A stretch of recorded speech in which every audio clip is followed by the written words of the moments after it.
Attention, Bacolod, Dumaguete, Bohol, Cebu, Tacloban, Palawan, Davao, and Fisher Mall.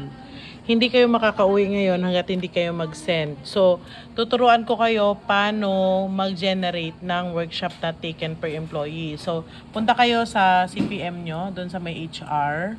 Ayan. And then, punta kayo ng CPM.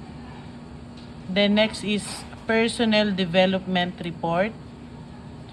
And then, click nyo itong number 28, workshop not taken per employee. I-type nyo dito yung mga pangalan ng lahat ng tao nyo dyan sa store, including OIC. Okay? Then, i-click nyo to.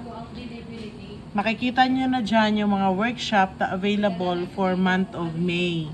So, for example, si Jelaika, hindi pa siya naka-training ng basic item, so kailangan niyang i-check to. Pero kung alam niya na yung basic item, i-priority niya na muna yung mga bagong taon niya.